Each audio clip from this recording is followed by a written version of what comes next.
देखो अब यहाँ पे क्या कह रहा है, hash table is used when you need to access elements by using key. इसका मतलब आप हैश टेबल की कलेक्शन तब यूज करते हो जब आपको इंडेक्स नंबर याद नहीं रखना, जब आप चाह रहे हो कि भाई हर एलिमेंट को मैं एक स्पेसिफिक की दूं जिसका नाम मैं खुद से सेट करूं, ठीक है।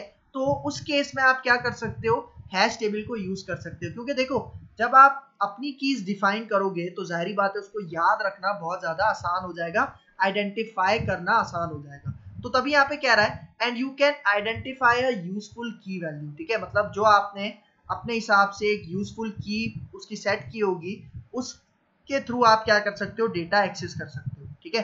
फिर यहाँ पे देखो next point, each item in the hash table has a की वैल्यू पेयर। मतलब जो भी आपके पास एक एलिमेंट होता है, जो भी एक आइटम होता है, वो की वैल्यू पेयर की फॉर्म में स्टोर होता है। The key is use to access the items in the collection. यहाँ पे भी वही बात रिपीट कर रहा है कि अगर आपको आइटम्स को एक्सेस करना है तो आपको उसकी की को कॉल करना पड़ेगा, ठीक है।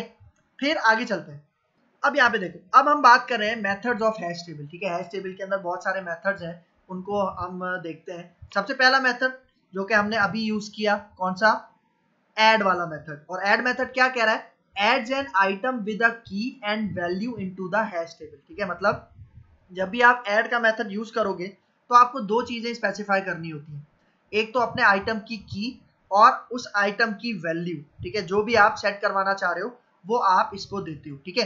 अच्छा, फिर मैंने यहाँ पे एक और पॉइंट आपको बताया था कि जरूरी नहीं है कि आपकी की जो है वो स्ट्रिंग में हो, ठीक है। मतलब आपकी की भी डिफरेंट डेटा टाइप हो सकती है, ठीक है। इसका मतलब कि अगर आपने पहली की बनाई, उसके अंदर आईडी दे दिया, दूसरी की के अंदर आप स्ट्रिंग नहीं दे रहे, दूसरी की का नाम आप 2 रख रहे हो और 2 एक इंटीजर वैल्यू है, तो इस तरह से भी आप सेट कर सकते हो, कोई एरर नहीं आएगा, ठीक है। मतलब देखो अगर मैं यहाँ पे इसकी की सेट करता हूँ कुछ इस तरह से, देखो मैं कहता हूँ कि भाई आईडी स्टोर है 100 के ऊपर, ठीक है, और नेम स्टोर है 101 के ऊपर, ठीक है। फिर सेम इसी तरह सैलरी स्टोर है 102 के अंदर, ठीक है।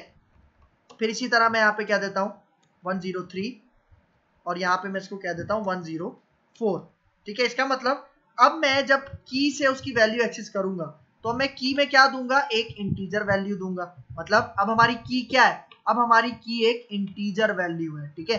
तो अगर मैं यहाँ पे आके एच टी के अंदर मैं पास करता हूँ 101, ठीक है, तो 101 पे क्या है, आदिल स्टोर है, तो वो आदिल हमें एक्सेस करके देगा। देखो अगर मैं यहाँ पे आके रन करूँ, ठीक है, देखो क्या एक्सेस करके दे रहा है, आदिल। इसका मतलब आपकी कीज का डेटा टाइप भी कोई भी हो सकती है, ठीक है। मतलब आप किसी भी डेटा टाइप की कीज बना सकते हो, ठीक है। तो इसको मैं कंट्रोल Z करके वापस इसकी कीज हम वही सेट कर देते हैं, स्ट्रिंग्स की, ठीक है। तो ये कीज वापस वही सेट कर दी। फिर आगे चलते हैं, ठीक है। तो ये तो ऐड का मेथड है जिसके अंदर 2 आर्ग्यूमेंट्स आते हैं। फिर इसके बाद अब देखो, अब अगला मेथड है आपके पास remove. Removes the item with the specified key from the hash table. इसका मतलब अगर आपको कोई आइटम रिमूव करना है तो आप क्या करते हो, तो आप उसकी की से, जो भी आप आइटम रिमूव करना चाह रहे हो, आप उसकी की स्पेसिफाई करोगे इस रिमूव के मेथड में, और रिमूव का मेथड क्या करेगा, उस की को क्या कर देगा, हमेशा के लिए डिलीट कर देगा, ठीक है। तो एक इसका ये पॉइंट है। अच्छा देखो, अभी मैं क्या कर रहा हूं, अभी ये जो मेरे पास हैश टेबल की कलेक्शन है, इसका डेटा मैं की के थ्रू एक्सेस कर रहा हूँ। इस तरह से मैं चाह रहा हूँ कि भाई ये जितना भी डेटा है ना, ये सारा मुझे प्रिंट हो जाए कंसोल पे। तो उसके लिए मैं क्या करता हूँ, देखो मैं इस लाइन को कमेंट करता हूँ, और अब मैं यहाँ पे, आपको पता है कि भाई जब भी आप कलेक्शन के साथ काम करते हो, एरिस के साथ काम करते हो, तो एक स्पेशल टाइप का लूप हमें प्रोवाइडेड है जिसका नाम होता है फॉर ईच लूप। तो मैं यहाँ पे फॉर ईच लिखता हूँ और 2 दफा टैप टैप करता हूँ, ठीक है। तो देखो अब मैं यहाँ पे आता हूँ, अब मैं यहाँ पे आके मैं कहता हूँ ऑब्जेक्ट, ठीक है, और ऑब्जेक्ट डेटा टाइप स्पेसिफाई कर रहा हूँ, और इसकी मैं एक वेरिएबल का नाम सेट कर रहा हूँ यहाँ पे की, ठीक है। मतलब ये की आपके पास ऑब्जेक्ट डेटा टाइप की हो सकती है ना, लेकिन अभी मैंने सबको स्ट्रिंग रखा हुआ है, ठीक है। और कलेक्शन के अंदर मैं क्या कहता हूँ, कलेक्शन के अंदर मैं कहता हूँ एच टी डॉट, देखो एच टी की एक प्रॉपर्टी है जिसको हम कहते हैं कीज, ठीक है। तो ये कीज पता है क्या करेगी, कीज की प्रॉपर्टी, ये जो हमारी एच टी के अंदर जितनी भी कीज है, जिस तरह आईडी है, नेम है, सैलरी है, वो 1 बाय 1 गेट करेगी और कहाँ पे स्टोर करवाएगी, इस की के वेरिएबल में। और इस की के वेरिएबल को मैं यहाँ पे प्रिंट करवा देता हूँ, ठीक है। देखो मैं यहाँ पे CW टैप टैप करता हूँ और मैं यहाँ पे कहता हूँ की, मैं जस्ट की पास करता हूँ, तो की के अंदर क्या स्टोर होगा, देखो जब फर्स्ट टाइम मेरा फॉर ईच लूप चलेगा, st के अंदर कीज क्या करेगा, पहली की गेट करेगा आईडी और वो की को पास कर देगा और आईडी वाली की मुझे यहाँ पे प्रिंट हो जाएगी। फिर इसी तरह नेम के लिए चलेगा सैलरी, डेजिग्नेशन और इज मैरिड। इसका मतलब जितनी भी कीज हैं उसको ये फॉर ईच लूप प्रिंट करवा देगा। ठीक है, तो देखो अगर मैं यहाँ पे आके रन करूं, ठीक है, तो देखो is married, designation, name, ID, salary, जितनी भी आपके पास कीज हैं वो यहाँ पे आपको रिट्रीव करके दे रहा है। लेकिन एक चीज आपने नोटिस किया कि जितनी भी कीज हैं वो आपके पास सॉर्टेड, मतलब जिस तरह हमने प्रोवाइड की थी, ठीक है, उस तरह से नहीं आ रही, मतलब रैंडम तरीके से ये आपको कीज रिटर्न करना है। इसकी एक वजह है, ये भी अभी मैं आगे जाके बताता हूँ। ठीक है, देखो यहाँ पे मैंने अभी सिर्फ क्या एक्सेस किया है, की एक्सेस किया है, लेकिन भाई मैं चाह रहा हूँ कि मुझे की के ऊपर जो वैल्यूज है ना उनको एक्सेस करना है। तो अब मैं पता है क्या करूंगा, क्योंकि देखो सारी कीज वन बाय वन कहाँ पे जाके स्टोर हो रही है, इस की के वेरिएबल के अंदर। तो मैं यहाँ पे कह रहा हूँ, मैं कह रहा हूँ कि भाई एच टी क्या है, हमारा ये ऑब्जेक्ट है, और इसके बाद मैं स्क्वायर ब्रैकेट के अंदर ये की वाला वेरिएबल पास कर देता हूँ। इसका मतलब जब फर्स्ट टाइम हमारे पास ये लूप चलेगा, की के वेरिएबल में की कौन सी आएगी, आईडी वाली। ठीक है, और आईडी की पे कौन सा एलिमेंट स्टोर है, ये 1123, तो 1123 मुझे यहाँ पे प्रिंट हो जाएगा। फिर इसी तरह हमारे पास नेक्स्ट की कौन सी आएगी, नेम। ठीक है, और नेम की पे हमारी कौन सी वैल्यू स्टोर है, आदिल स्टोर है। ठीक है, तो इसका मतलब अब अगर मैं रन करूंगा तो क्या होगा, जितनी भी वैल्यूज है वो सारी वैल्यूज मुझे प्रिंट होंगी। ठीक है, तो देखो मैं इसको रन करता हूँ। ठीक है, देखो सारी वैल्यूज आपको रिट्रीव करके दे रहा है। ठीक है, लेकिन वैल्यूज भी देखो आपके पास ऑर्डर में नहीं है। ठीक है, ऑर्डर में क्यों नहीं, इसकी वजह है ये भी मैं अभी आगे जाके आपको बताता हूँ। ठीक है, तो मतलब देखो अगर आपको इस तरह से एक्सेस करना है, ठीक है, तो आप यहाँ पे इसकी एक कीज की प्रॉपर्टी आप यूज कर सकते हो। ठीक है, अच्छा फिर इसकी एक दूसरी प्रॉपर्टी भी है। देखो हमारे पास st की एक दूसरी प्रॉपर्टी है जिसको हम कहते हैं वैल्यूज। तो ये वैल्यूज पता है क्या करेगा, ये अब कीज रिटर्न नहीं करेगा, ये सिर्फ और सिर्फ आपको वैल्यूज रिटर्न करेगा। ठीक है, तो देखो मैं यहाँ पे अब की वेरिएबल हटाता हूँ। ठीक है, मैं यहाँ पे कहता हूँ वैल्यू। ठीक है, और अब मैं यहाँ पे जस्ट ये st हटा देता हूँ और जस्ट मैं यहाँ पे वैल्यू पास कर देता हूँ। तो इसका मतलब फर्स्ट टाइम जब ये लूप चलेगा तो कौन सी वैल्यू आएगी, 1123, और वो यहाँ पे पास हो जाएगा और वो यहाँ पे प्रिंट हो जाएगा। इसी तरह फिर आदिल आएगा, आदिल प्रिंट हो जाएगा, आदिल की वैल्यू, फिर इसी तरह सैलरी। ठीक है, तो देखो अब अगर मैं यहाँ पे आके रन करूं, ठीक है, देखो सबकी वैल्यूज आपके पास प्रिंट हो रही है। ठीक है, ये आपके पास इसका पॉइंट है। अच्छा अगर मुझे दोनों की भी और उसकी वैल्यूज भी साथ प्रिंट करवानी हो तो तब मैं क्या करूंगा, देखो तब मैं यहाँ पे मैं कंट्रोल Z करता हूँ और वो जो मैंने कीज को एक्सेस किया था, ठीक है, मतलब कीज की प्रॉपर्टी को यूज किया था। ठीक है, तो अब मैं कह रहा हूं मुझे कीज भी प्रिंट करवानी है और उसके बाद मुझे उसकी वैल्यू भी प्रिंट करवानी है। तो देखो मैं यहाँ पे आता हूँ, मैं यहाँ पे सबसे पहले पास करता हूँ ये की।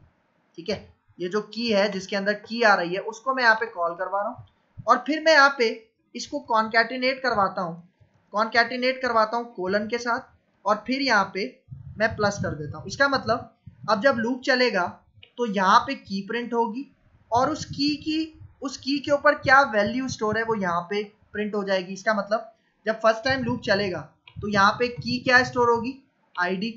ठीक है, मतलब आईडी यहाँ पे प्रिंट हो जाएगा। ठीक है, और फिर उस आईडी की के ऊपर कौन सी वैल्यू स्टोर है, 1123, वो यहाँ पे प्रिंट हो जाएगा। ठीक है, इसी तरह सारे हमारे पास डेटा प्रिंट हो जाएगा विद की एंड वैल्यू पे। ठीक है, तो देखो इसको रन करते हैं।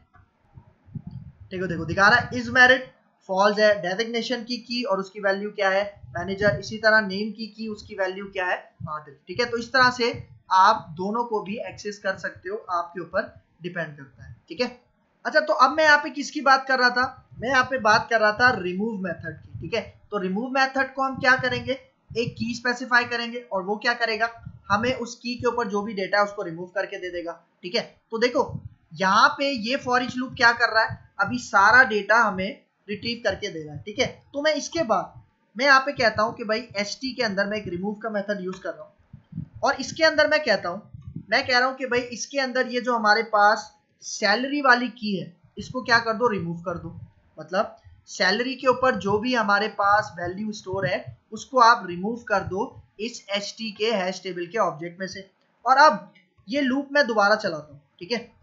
ये लूप में एलिमेंट को रिमूव करने के बाद, मतलब सैलरी वाले एलिमेंट को रिमूव करने के बाद मैं यहाँ पे ये फॉर ईच लूप दोबारा चलाता हूँ, ताकि यहाँ पे आपको रिजल्ट नजर आएगा कि इस फॉर ईच लूप के अंदर सैलरी वाला एलिमेंट आपको नजर नहीं आएगा। तो देखो यहाँ पे सेपरेट करने के लिए मैं यहाँ पे डैशेस लगा देता हूँ, ठीक है, सही है। तो देखो अब मैं यहाँ पे आके रन करता हूँ, ठीक है। तो अब आप एक चीज नोटिस करो, जो पहला वाला फॉर ईच लूप था इसके अंदर देखो आपको सैलरी नजर आ रही होगी, ठीक है। लेकिन जो सेकंड फॉर ईच लूप था उससे पहले मैंने क्या करवाया था, सैलरी को रिमूव करवा दिया था। तो आप यहाँ पे देखो अब आपको यहाँ पे सैलरी नजर नहीं आ रहा, ठीक है। तो रिमूव मेथड के थ्रू आप क्या कर सकते हो, अपने हैश टेबल के एलिमेंट को रिमूव करवा सकते हो। फिर आगे चलते हैं, फिर देखो क्लियर। अब देखो क्लियर क्या करता है, removes all the items from the hash table. इसका मतलब जितने भी आइटम्स हैं आपके हैश टेबल में, 5 हो, 500 हो या 5000 हो, वो सबको क्लियर मेथड क्या करेगा, उन सबको रिमूव कर देगा, ठीक है। तो देखो अगर मैं यहाँ पे हूं, मैं यहाँ पे ये वाला मेथड कमेंट आउट करता हूँ, कंट्रोल के कंट्रोल सी, ठीक है। और अब मैं यहाँ पे कहता हूँ ht डॉट, और मैं यहाँ पे कहता हूँ क्लियर, ठीक है। तो इससे क्या होगा, हमारे पास जब फॉर ईच लूप चलेगा पहला वाला, तो इसमें तो वो आइटम दिखाएगा, लेकिन जो सेकंड फॉर ईच लूप चलेगा उसके अंदर हमें कोई भी डेटा नजर नहीं आएगा, क्योंकि वो आपके पास क्लियर अप हो चुका है, ठीक है। तो देखो अब मैं इसको रन करता हूँ, ठीक है। देखो पहले फॉर ईच लूप में तो आ रहा है, लेकिन जब मैंने अपना डेटा क्लियर करवाया तो देखो उसके बाद जो सेकंड फॉर ईच लूप था उसने हमें कुछ भी प्रिंट नहीं करवाया, ठीक है। तो एक आपके पास इसका ये मेथड है। फिर आगे चलते हैं, फिर देखो हमारे पास अगला मेथड है। देखो हमारे पास दो मेथड्स हैं बेसिकली, एक कंटेन्स और एक कंटेन्स की। आप एक चीज नोटिस करो, इन दोनों की डेफिनेशन सेम है, ठीक है। मतलब ये कंटेन्स और कंटेन्स की का मेथड हम तब यूज करते हैं जब हमें ये पता करना हो कि भाई कोई की हमारे पास हैश टेबल के अंदर मौजूद है या नहीं है, ठीक है। तो उसके लिए हम ये दो मेथड यूज करते हैं, ठीक है। देखो मैं यहाँ पे आके कहता हूँ, ये जो कोड है मैं इसको यहाँ से कमेंट आउट कर देता हूँ, कंट्रोल के कंट्रोल सी, ठीक है। और मैं यहाँ पे ये वाला जो फॉर ईच लूप है पहला, इसको भी मैं कमेंट कर देता हूँ, कंट्रोल के कंट्रोल सी।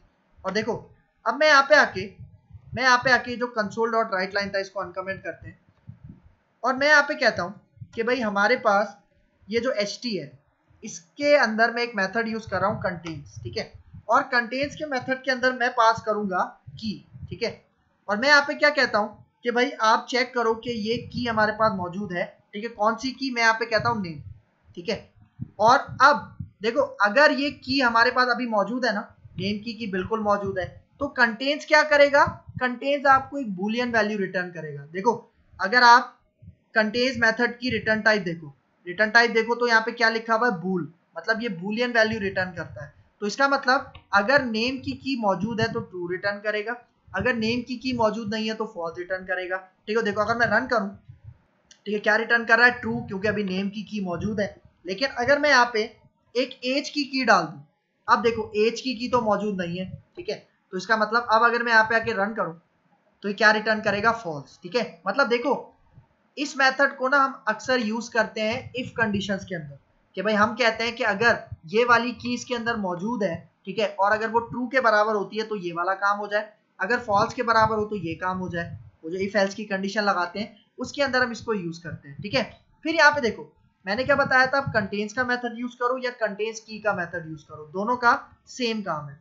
तो अगर मैं यहाँ पे आके कंटेन्स की का मेथड पास करता हूँ, ठीक है, सही है, और अब मैं इसके अंदर भी वही की पास कर देता हूँ, देखो ये भी बूलियन वैल्यू रिटर्न करता है, ठीक है। तो अगर मैं यहाँ पे आऊँ और मैं कहता हूँ कि भाई आईडी वाली आपके पास की है, डबल कोट के अंदर मैं पास करता हूँ आईडी, ठीक है, इस तरह से, ठीक है। अब मैं कहता हूँ आईडी वाली की है आपके पास, तो अगर मैं यहाँ पे आके रन करूँ तो ये क्या रिटर्न करेगा, ट्रू रिटर्न करेगा, ठीक है।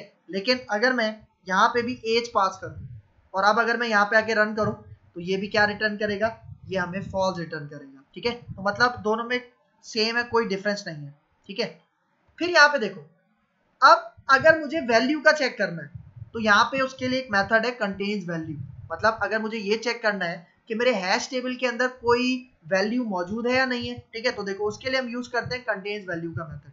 तो देखो मैं यहाँ पे आता हूँ मैं इसको अब कमेंट आउट करता हूँ, कंट्रोल के कंट्रोल सी, और यहाँ पे आके मैं इसको पेस्ट करता हूँ, और यहाँ पे अब मैं कहता हूँ कंटेन्स वैल्यू का मेथड, ठीक है। और इसके अंदर मैं एक वैल्यू पास करता हूँ और मैं कहता हूँ कि भाई चेक करो आदिल मौजूद है इस हैश टेबल के अंदर। मतलब देखो कंटेन्स वैल्यू पता है क्या करेगा, सिर्फ वैल्यूज को ही फाइंड करेगा, ठीक है। मतलब वो कीज को देखेगा भी नहीं, ठीक है। लेकिन अगर मैंने कंटेन्स या कंटेन्स की दिया होता तो वो सिर्फ कीज के ऊपर फाइंड करता, मतलब जो कीज का डेटा है उसी को फाइंड करता, वैल्यूज वाले डेटा को फाइंड नहीं करता। तो कंटेन्स वैल्यू में मैं पास कर रहा हूँ आदिल। तो अगर मैं यहाँ पे आके रन करूँ तो देखो क्या रिटर्न कर रहा है, ट्रू, क्योंकि आदिल मौजूद है, ठीक है। लेकिन अगर मैं यहाँ पे आदिल की जगह कोई ऐसी वैल्यू पास कर दूं, फॉर एग्जांपल अली, तो देखो अली तो हमारे पास यहाँ पे वैल्यू में मौजूद नहीं है, ठीक है। तो अब अगर मैं यहाँ पे आके इसको रन करता हूँ तो देखो क्या दिखा रहा है आपको, फॉल्स, क्योंकि अली का डेटा यहाँ पे इस हैश टेबल के अंदर मौजूद नहीं है, मतलब ऐसी कोई भी वैल्यू नहीं है जिसका नाम यहाँ पे अली हो, ठीक है। तो देखो अब यहाँ पे आके मैं इसको कमेंट आउट करता हूँ, कंट्रोल के कंट्रोल सी, फिर आगे चलते हैं। अब देखो, अब वो कॉन्सेप्ट जो कि मैंने आपको बताया था कि मैं आगे जाके बताता हूँ। अब देखो गेट हैश कोड, हमारे पास एक मेथड है गेट हैश कोड, जो कि क्या रिटर्न करता है, returns the hash code for the specified की।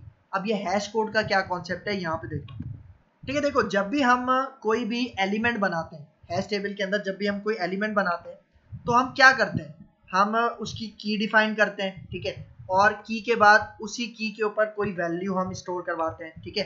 तो ये की वैल्यू पेयर होता है, ठीक है। मतलब अभी तक हमने क्या पढ़ा कि हमारे पास हर एक एलिमेंट के ऊपर, हैश टेबल के हर एक एलिमेंट के ऊपर दो चीजें होती हैं, एक की होता है और उसकी कोई वैल्यू होती है, मतलब दो चीजें होती हैं। लेकिन दो चीजें नहीं होती, मतलब जब भी आप कोई की बनाते हो, ठीक है, मतलब जब भी कोई आप एलिमेंट बनाते हो अपने हैश टेबल में, तो हर एलिमेंट के अंदर बेसिकली तीन चीजें होती हैं, एक तो की होता है, एक वैल्यू होता है, और तीसरा होता है हैश कोड, ठीक है। मतलब जब भी आप कोई की बनाते हो तो उस की के साथ एक हैश कोड भी असाइन होता है, ठीक है। अब ये हैश कोड होता क्या है, देखो हैश कोड बेसिकली आपके पास होती है एक इंटीजर वैल्यू, ठीक है। और इंटीजर वैल्यू मतलब कुछ इस तरह की दिखती है, ठीक है, इंटीजर वैल्यू, ठीक है। तो मतलब देखो होता क्या है, जब आप कोई भी एलिमेंट हैश टेबल के अंदर डिफाइन करते हो तो आप तो नेम और वैल्यू डिफाइन करते हो ना, लेकिन इंटरनली बैकएंड पे हर की के साथ एक हैश कोड भी अटैच किया जाता है, और वो हैश कोड क्या होता है, एक इंटीजर वैल्यू होती है, ठीक है। तो देखो ये हैश कोड बनाया क्यों जाता है भाई, देखो हैश टेबल के अंदर हम एक हमारे पास एक एल्गोरिथम इंप्लीमेंट हुआ होता है जिसको कहते हैं हैशिंग एल्गोरिथम। और ये हैशिंग एल्गोरिथम क्या करता है, ये हर की के ऊपर एक रैंडम हैश कोड जनरेट करता है, ठीक है। इसका मतलब जब आप हैश टेबल के अंदर सर्चिंग करते हो तो मैंने क्या बताया था, आप की पास करते हो और उस की के ऊपर जो भी वैल्यू होती है तो वो क्या करती है, आपको वैल्यू रिट्रीव करके देती है। लेकिन जब भी आप की पास करते हो ना तो हैश टेबल पता है क्या करता है, हैश टेबल उस की के ऊपर जो हैश कोड है ना उसको फाइंड करता है और उसके थ्रू सर्चिंग करके आपको वैल्यू प्रिंट करवाता है, ठीक है। मतलब देखो हमें तो ये फील होता है ना कि भाई जो मैंने की पास की है उसी के थ्रू मुझे वैल्यू मिली है, लेकिन ऐसा नहीं होता। जो भी आपने की पास की है उसके ऊपर कोई ना कोई हैश कोड होता है, ठीक है। और आपका हैश टेबल उस हैश कोड को रिकॉग्नाइज करके पहचान के आपको वैल्यू रिटर्न करता है। और देखो ये जो हैश कोड का कॉन्सेप्ट है ना, ठीक है, ये हैशिंग एल्गोरिथम की मदद से इंप्लीमेंट हुआ है, ठीक है, जो कि एक रैंडम हैश कोड हर की को असाइन करता है। तो देखो ये जो हैश कोड है ना ये हमारे हैश टेबल को फास्ट बना देता है बनिस्बत एरे और एरे लिस्ट के। मतलब हैश टेबल आपके पास इसी हैश कोड की वजह से एरे और एरे लिस्ट से ज्यादा फास्ट है, ठीक है। यहाँ पे देखो hash tables used hashing algorithm to generate hash codes for every key। इसका मतलब हैश टेबल्स एक एल्गोरिथम को यूज करते हैं जो कि आपके पास क्या जनरेट करते हैं, हैश कोड जनरेट करते हैं हर की के लिए, ठीक है। इसका मतलब जब भी आप कोई एलिमेंट स्टोर करते हो तो उसकी की होती है, वैल्यू होता है और उसका कोई ना कोई हैश कोड होता है, ठीक है। And because of these hash codes hash tables are faster than array and array list. इसका मतलब इन्हीं हैश कोड्स की मदद से, इसी हैशिंग एल्गोरिथम की वजह से हैश टेबल्स ज्यादा तेज होते हैं किसकी बनिस्बत, एरे और एरे लिस्ट की बनिस्बत, ठीक है। और इसी हैश कोड की वजह से पता है क्या होता है, इसी हैश कोड की वजह से आपका जो डेटा रिट्रीव होता है वो रैंडम रिट्रीव होता है, ठीक है। क्योंकि मैंने बताया था जब मैं डेटा रिट्रीव कर रहा था तो आईडी हमारे पास पहले नहीं आ रहा था, हमारे पास कोई और डेटा पहले आ रहा था, फिर उसके बाद नेम आ रहा था, फिर आईडी आ रहा था, मतलब रैंडम आपके पास डेटा रिट्रीव हो रहा था, एक ऑर्डर में डेटा रिट्रीव नहीं हो रहा था। वो क्यों, क्योंकि आपके पास हैश कोड्स रैंडम होते हैं। यही वजह है कि वो जो डेटा आपको रिट्रीव करके दे रहा था वो आपको रैंडम ऑर्डर में डेटा रिट्रीव करके दे रहा था, ठीक है। तो एक इसका आपके पास ये पॉइंट है। तो देखो यहाँ पे ये जो हमारे पास लास्ट मेथड था, ठीक है, कौन सा last method, get hash code. ये हम क्यों यूज करते हैं कि अगर हमें किसी भी की का या किसी भी वैल्यू का कोई हैश कोड प्रिंट करवाना तो उसके लिए हम गेट हैश कोड का मेथड यूज करते हैं, ठीक है। तो यहाँ पे देखो, मैं यहाँ पे आता हूँ, देखो मैं यहाँ पे CW टैप करता हूँ और मैं कहता हूँ कि भाई मेरे पास एक स्ट्रिंग है, ठीक है। फॉर एग्जाम्पल मैं यहाँ पे लिखता हूँ आदिल, ठीक है। आप सपोज करो कि आदिल एक की है, ठीक है, और मैं आदिल के बाद यहाँ पे डॉट करके मैं यहाँ पे यूज करता हूँ ये मेथड गेट हैश कोड, ठीक है। तो अब होता क्या है भाई, देखो आपके पास जितनी भी यहाँ पे कीज होती हैं, स्ट्रिंग्स होता है, उनका कोई ना कोई हैश कोड आपके पास मौजूद होता है, क्योंकि बैक एंड पे हैशिंग एल्गोरिथम यूज हो रहा होता है, ठीक है। तो देखो अगर मैं यहाँ पे आके इस तरह से इसको रन करूं तो आप रिजल्ट देखना, तो देखो ये आपको एक इंटीजर वैल्यू रिटर्न करके दे रहा है, ठीक है। और ये इंटीजर वैल्यू क्या है, ये आपके पास बेसिकली है हैश कोड किसका, इस की का, ठीक है, मतलब आपके पास इस स्ट्रिंग का, ठीक है। तो एक ये पॉइंट है, याद रखना। फिर आगे चलते हैं, अब बात करते हैं प्रॉपर्टीज ऑफ हैश टेबल की, ठीक है। अभी मैंने आपको मेथड्स के बारे में बताया हैश टेबल के, तो अब यहाँ पे आ जाओ, पहली प्रॉपर्टी है काउंट। काउंट क्या करती है, gets the total count of key value pairs in the hash table. इसका मतलब काउंट क्या करेगी, ये बताएगी कि कितने एलिमेंट्स आपके हैश टेबल के अंदर मौजूद है, ठीक है। तो देखो अगर मैं यहाँ पे आऊँ, ठीक है, मैं यहाँ पे आता हूँ, इस लाइन को मैं कमेंट आउट करता हूँ, Ctrl+K Ctrl+C, देखो हमें यहाँ पे अभी नजर आ रहा है कि हमारे पास कितने एलिमेंट्स हैं, 5 एलिमेंट्स हैं की वैल्यू पेयर की फॉर्म के अंदर, ठीक है। तो मैं यहाँ पे कहता हूँ CW टैप और मैं यहाँ पे कहता हूँ ये जो HT है, ठीक है, जो हमारे हैश टेबल के ऑब्जेक्ट का नाम है, इसको आप काउंट करो। मतलब काउंट एक आपके पास प्रॉपर्टी है, ठीक है। मतलब अब ये काउंट की प्रॉपर्टी क्या करेगी, आपके इस HT के अंदर कितने, आपके इस HT के अंदर कितने वैल्यू पेयर्स हैं, मतलब कितने की वैल्यू पेयर्स हैं, उनको काउंट करके आपको रिटर्न करेगी, ठीक है। तो देखो मैं यहाँ पे आके रन करता हूँ, तो 5 एलिमेंट्स है ना, तो इसको हमें एक इंटीजर वैल्यू रिटर्न करनी चाहिए और वो क्या है, 5, ठीक है। तो एक इसका ये पॉइंट है। फिर यहाँ पे देखो नेक्स्ट प्रॉपर्टी है जो कि हमने फॉर ईच लूप के अंदर यूज किया था, ठीक है। एक कीज की प्रॉपर्टी हमने यूज की थी, ठीक है। और कीज क्या करता है, जो भी आपके पास हैश टेबल है उसकी जो जो कीज है वो आपको रिटर्न करके देता है। ये अभी मैंने आपको यहाँ पे यूज करके दिखाया था, ठीक है। ये जो फॉर ईच लूप मैंने बनाया था इसके अंदर मैंने ये कीज की प्रॉपर्टी को यूज किया था, ठीक है। फिर सेम इसी तरह हमारे पास वैल्यूज, ठीक है, वैल्यूज को भी अभी मैंने आपको यूज करके दिखाया था। मतलब कीज क्या करेगा, जितनी भी हैश टेबल की कीज हैं उनको रिट्रीव करवाएगा, और वैल्यूज क्या करेगा, जितनी भी आपके पास वैल्यूज हैं उनको रिट्रीव करवाएगा, ठीक है बेटा, ठीक है। तो ये आपके पास कॉन्सेप्ट था hash table collection in C#। Clear है यहाँ तक।